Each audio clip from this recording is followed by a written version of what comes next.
guys, welcome back to my channel. Mermaid Nina here. Well, I thought tonight we would do possibly a fun video, but also informative. Yeah. Tonight we're going to talk about Magic Kingdom, but we're actually going to talk about what I think are the top 5 must-dos at Magic Kingdom, along with the 5 possibly skip, or basically rides that are not of priority. So hopefully this is fun. Hopefully we don't get too argumentative here, because I know everyone's list may be different. But the fact is that a lot of people who go to Disney World, sometimes they're just going to Orlando and they only can go to one park for one day. Often that park is Magic Kingdom, or you're going to Disney World for a family vacation and you only have one day at Magic Kingdom. Well, Magic Kingdom has the most rides, and sometimes, well, pretty much all the time, you can't do all the rides and all the attractions in a single day. So I thought it might be helpful to know which ones maybe are the top that you should focus on, put on priority, and the 5 that maybe, if needed, skip or pass on, especially if those wait times are on the longer side. And like I said, I know I might get a few comments regarding my list, so feel free to let me know in the comments if you disagree or agree with me. But absolutely, if you are headed to the theme parks and you don't know a lot about Magic Kingdom, get ready to take notes, because I'm going to give you the top 5 attractions you should focus on, and the top 5 maybe you can skip if time is not permitted. Yeah? Sound good? Okay, so like I said, we're going to talk about Magic Kingdom. Now, Magic Kingdom is the main park. It is the first park that Walt and Roy created per Disney World. It is the park with the most rides, and it is the iconic park, the one with the castle dead center of the park, and of course, it's also the park with the main fireworks. That all might come to play when you're thinking you only have until what?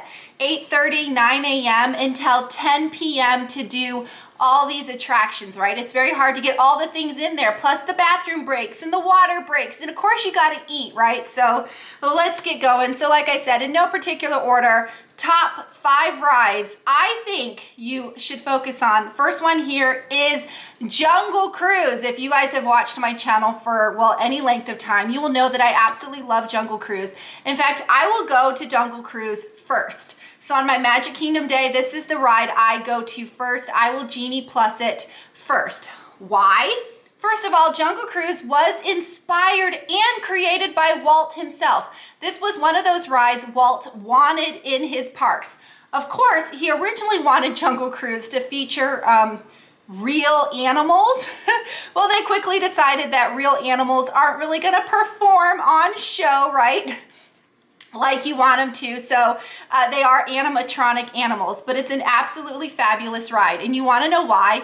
It's the cast members. It is the only ride that is so heavily focused on cast members.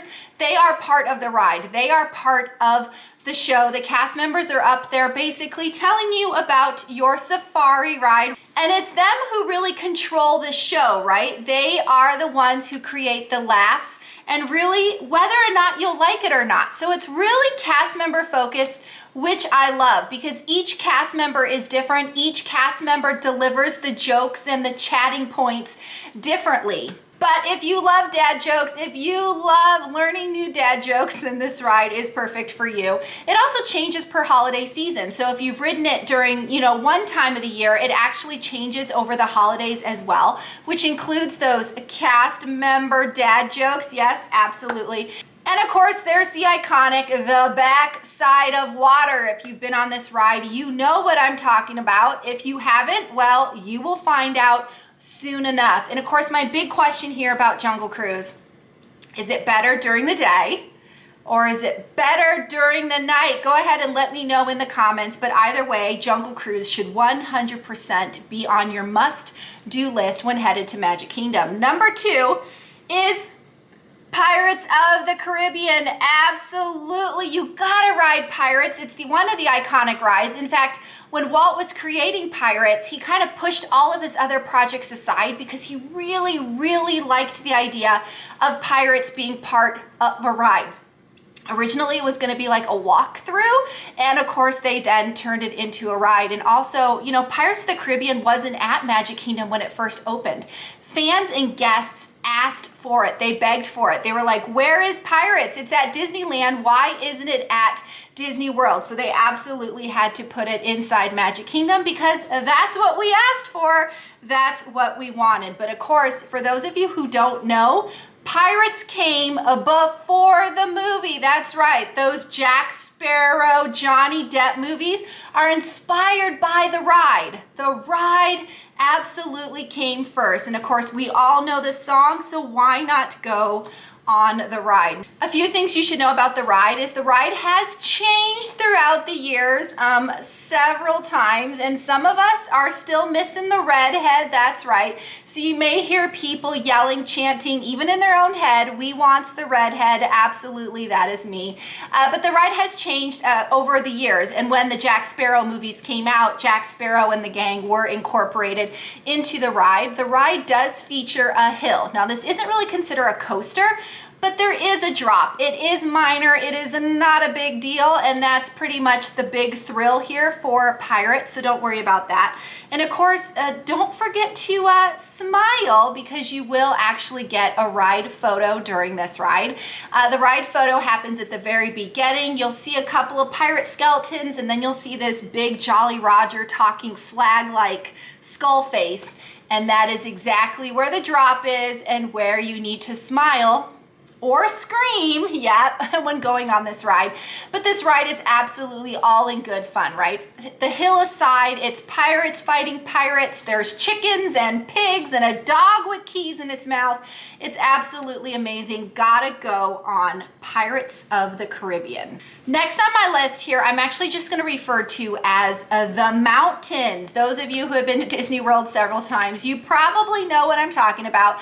Originally, all the rides pretty much had the word mountain in them. This is key for coaster. This is key for thrill. So what am I talking about? I'm talking about Space Mountain, Big Thunder Mountain Railroad, and of course Splash Mountain, which is now Tiana's Bayou Adventure. And I'm just going to throw in there Seven Dwarf Mine Train, even though the word mountain isn't in there. I mean, there is a mountain in the ride, and really they should have added the word mountain, because then I could say all the mountains, right?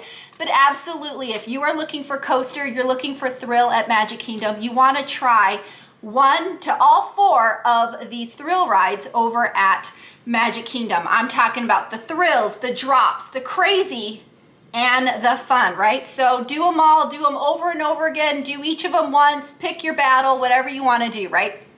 Space Mountain is 100% in the dark. So it's a coaster that just kind of goes in a circle as it spirals down in the dark. So you do not know when you're turning, where you're twisting, and what's happening. And that's really fun for a lot of thrill seekers. Big Thunder Mountain Railroad is going under refurbishment soon, or at least that's the rumor, right? But it basically is a train ride gone wrong. Like, it's speedy, it's quick turns, it's lots of good fun if you like a coaster. Big Thunder Mountain Railroad. Now Splash Mountain, now Tiana's Bayou Adventure. It is essentially the same ride, just different decor, different theming. This is a big drop, right? So it's a 50-foot drop coaster into water, so absolutely you may get wet. Pretty sure you will get wet. Yep. So absolutely, if you want the thrill of a big 50-foot drop into water, Tiana's Bayou Adventure is for you. Now, Seven Dwarf Mine Train is a recent ride, not that recent, but recent, more recent than Pirates, right?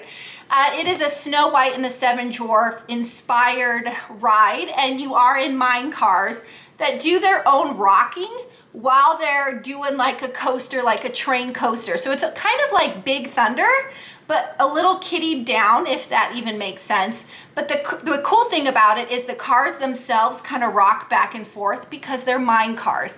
And of course, there is a scene featuring the Seven Dwarfs as they're hunting for diamonds. You may even spot Snow White. So all four of these rides are excellent rides for you to focus on if you like the thrills, if you like coasters. Like I said, do them all, do just one. Either way, you should try to do the mountains. Next one on my list, well, I gotta add my daughter's favorite, guys. If you have watched my videos for a long time, you will know which one's her favorite, and that is the Haunted Mansion. What makes this ride so awesome is that Walt really wanted a haunted mansion in his theme park, but of course, because he had so many projects, he was pulled in so many different ways, he never actually got to see the Haunted Mansion come to life, right? To be in its completion. But he really, really wanted a haunted mansion. But of course, they really couldn't decide if it should be super serious, if it should be funny, if it should be scary, right? Like, what is a haunted mansion? At one point, they were talking about like just like a walkthrough with like a wax museum. Like, they really couldn't figure it out.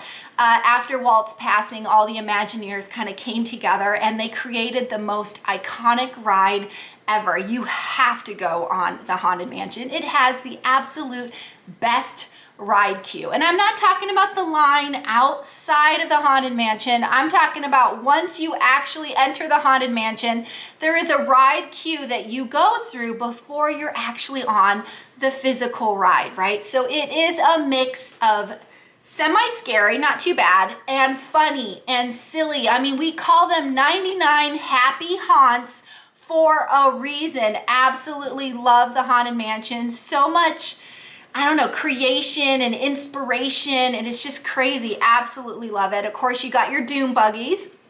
You got the stretching room. Like I said, 99 happy haunts. You got a Black Widow bride and a ghost that just might follow you home, right? All the things.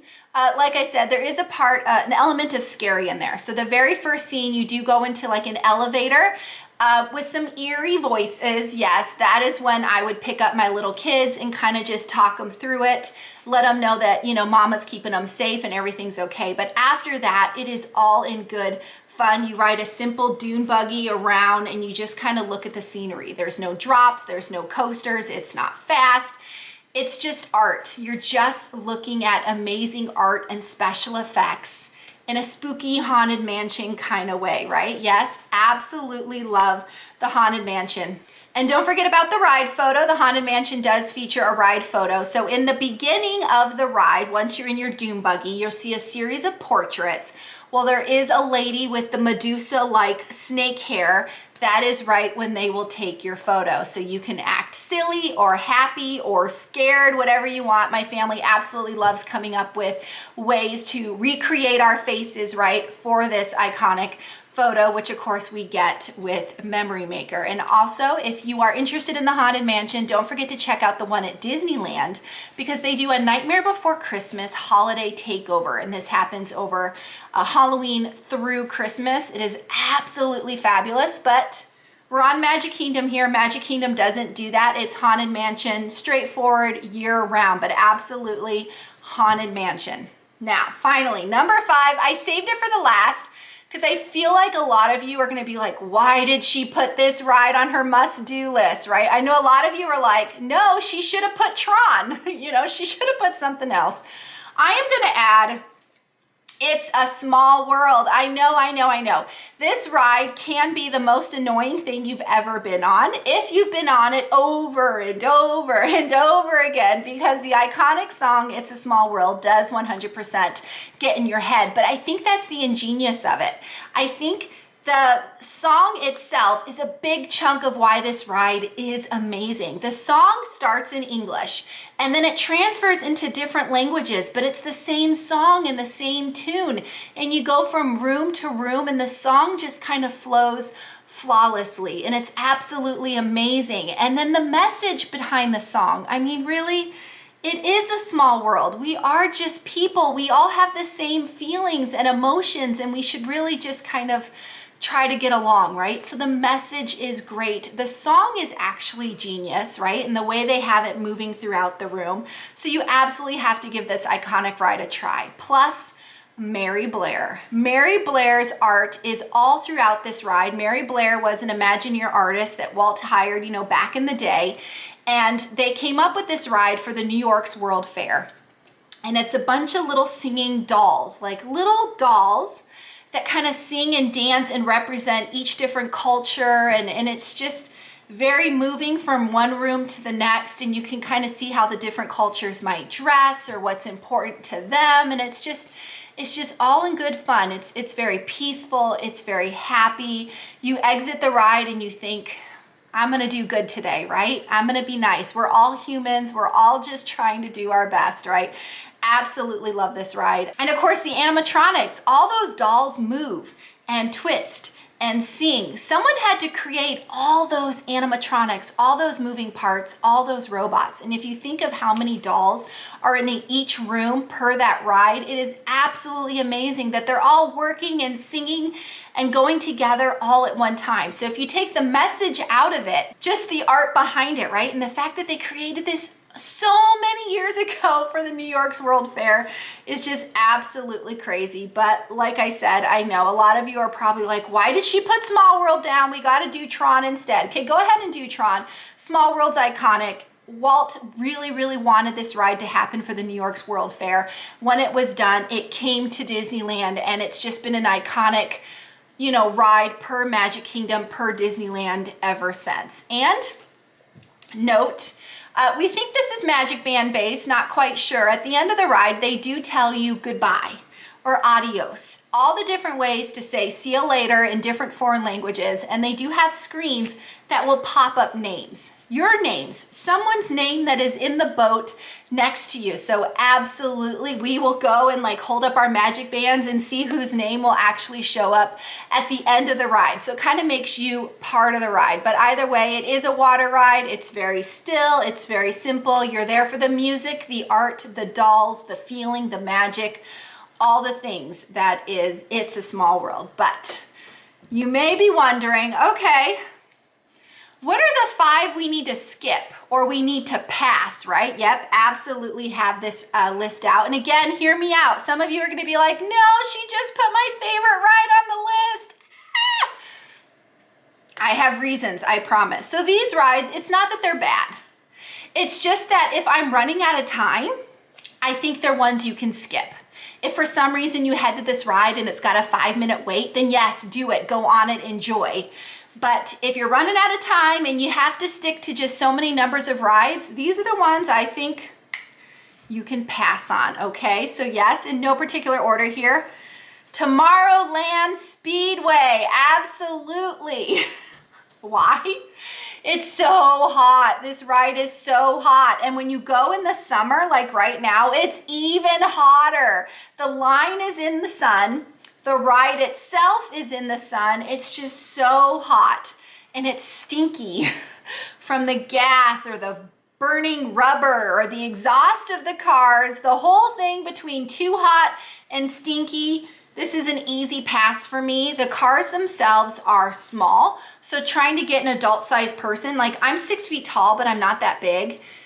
I can barely fit in this car, let alone with a kid, let alone trying to stretch my leg out to press the pedal without my knee banging against the steering wheel. All reasons why I say you could absolutely pass up this ride. But what is the ride? Yeah, you're riding in a car, just a little old race car. It is on a track. You cannot do bumper cars. So you kind of just turn the wheel and the car goes and you press the pedal and you look at things, and it's a ride for kids. Kids absolutely love this ride, especially when the kid reaches the right height and they can drive the car themselves. Absolutely, that was always big and fun when my kids could finally drive the car themselves. Otherwise, I'm like stretching my leg out to hit the gas pedal so my kid can just do the steering wheel and I'm like barely fitting in the vehicle. It's a ride for kids, so I will ride it when my kids really, really want me to, but deep down I'm thinking, oh, this is hot and it smells, and yeah, easy pass, sorry. Next one here is, yep, the Hall of Presidents. I am so sorry, all the Imagineers that worked super duper hard on this attraction. It is an easy pass for me. I find it so incredibly boring. Please don't hate me. I get that it's about, you know, the presidents, all the American presidents, and all of them are represented. So someone had to create all of our US presidents, and then they all talk or they move or they say something, and it's all of our presidents that you can see them all at one time. And each time we get a new president or a different president, they have to make a new animatronic. Someone has to sculpt their face, they have to record their voice, and it's this huge thing, and it sounds amazing. I find it incredibly boring. Maybe I am not that much into American history. Sorry, I'm bad. It's just not something for me. I can easily skip Hall of Presidents. But what it does do is it does make for a really good snooze. I am sorry. This attraction is super duper long, and when it's super hot out and it's nap time and you want to soak in the air conditioning, that's what this ride is for, in my opinion. It is an easy skip. But if you do have someone who is interested in American history, someone who loves the presidents, the story of the presidents and the Constitution and all those things, right? Absolutely, you know, enjoy the Hall of Presidents. It's just an easy pass for me. Again, super sorry to all the Imagineers who worked very, very hard creating all these presidents. It's just not a needed attraction for me when I go down the list. Next one here, again, sorry. Aladdin's Magic Carpets and also Astro Orbiter. They are essentially Dumbo. You have Dumbo, Aladdin's Magic Carpets, and Astro Orbiter. They are basically all the same ride. One goes faster than the other, one dips more than the other, but it's a kiddie ride. You get in, you press a lever, and you go in circles. That's it. All three of them do the same thing. Essentially a little different, a little decor, you know, all the things, but they're basically Dumbo when push comes to shove. And I don't know about you, but I would rather ride Dumbo. Let me know in the comments. Do you prefer the carpets or do you prefer Astro Orbiters over Dumbo? I'm a classic girl. I love Dumbo. I love the movie. I love me some pachyderms, whatever. I would just prefer out of the three, if I have to wait in line, I'm gonna wait in line for Dumbo. I'm gonna go ahead and skip Aladdin's Magic Carpets and Astro Orbiter. Because again, you're just going in a circle and it's a quick circle. It's a kiddie ride and it's just a slow circle. Yeah, it's great to see the views. Astro Orbiter has a great view of, you know, Tomorrowland and all that stuff, but it's an easy pass, sorry. Next one here is the Barnstormer. Sorry. Yes, this is a great introductory ride for the kiddos. It is a kiddie coaster. The cars are built on the small side. The track is kind of small and jerky with these quick turns, and I'd rather wait 40 or 50 minutes for some other ride. In fact, as long as your kids are okay going on a coaster, skip Barnstormer and wait on Seven Dwarf Mines Train instead. The Barnstormer is fine if you're trying to introduce your kiddo to a coaster and you want to test them out on something, absolutely. For me, I'd rather wait in line for something else. I don't need to. It's quick, it's short, it's not comfortable, it's kind of jerky, it's a kiddie thing. It's just not my cup of tea. I'm just not my thing. So absolutely Barnstormer. And then of course, speaking of tea, yep, that's the number 5 on my list. The Mad Tea Party, also known as Teacups. I can easily skip the Mad Tea Party. Why? Because it's teacups. And teacups are a type of ride that you can find pretty much anywhere. Any other theme park, any sort of fairground, you know, festival or fair usually has some sort of teacup ride. Therefore, I can easily skip Mad Tea Party because it's not uniquely Disney. It's not unique to what Disney has to offer. I would rather watch something that Disney's Imagineers uniquely designed and created over kind of a standard teacup. Even though Mad Tea Party are teacups, you can control some of the vehicles a little bit different than others. It's just a pass, sorry. It's just a pass. My kids absolutely love the ride, so there's nothing wrong with the ride. It's just, in the grand scheme of things, I didn't go all the way to Magic Kingdom to ride teacups. I went all the way to Magic Kingdom to ride something that is uniquely Disney, and sadly teacups just isn't that for me. I would rather wait in line for Winnie the Pooh because that's right next door and that is uniquely Disney. So anyway, guys, I don't know. Who agrees with me? Yeah, did I get a lot of thumbs up? Who's like, Nina is crazy. Those are my favorite rides. Why did she put those on the list? Let me know in the comments, guys. Like, I can take it. Let me know what you think. I just think in the grand scheme of things, for a family or a set of people who are only going for one day, the things that they should focus on are things that are uniquely Disney, things that are thrill, things that are crazy. The things they can pass on are things that are kind of boring or not unique. right? To what makes Disney World special. That's just how I went into it. Let me know in the comments as well. And don't forget to check out my other ride videos. I don't know if you guys know this. I actually have itinerary videos for Magic Kingdom and the other parks. You want to know a step-by-step guide of what's in the park? I have that video. You want to know what ride you should do and next, like an itinerary? I have that. You want a video that just showcases all the things that are in Magic Kingdom, kind of like a learn the map?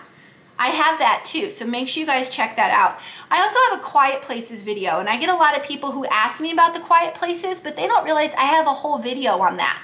If you are going with someone who is younger, maybe they have sensory issues, maybe they have autism, maybe they're older, maybe you are just looking for a break within the theme park, a place to go that's quiet, I have a video dedicated to the Quiet Places at all 4 parks. Are you like me and have motion sickness? I have a video that talks about which rides are going to cause motion sickness, which rides are going to cause more motion sickness than others. I absolutely have those videos out there, so please check them out. But we're talking about Magic Kingdom, so let me know what you thought of my video. Like I said, agree, disagree, let me know in the comments. As always, if you haven't already, please subscribe to my channel. If the subscribe button is red, please click it, turn it gray, hit the bell icon for notifications. Like this video, pretty please. Share with family and friends. You know someone headed to Magic Kingdom and you think they should know what rides to focus on and which ones they can kind of skip. Yeah, go ahead and share this video with them. As always, guys, let me know in the comments what you thought. And yeah, mahalo for watching. Nina, out. Bye, guys.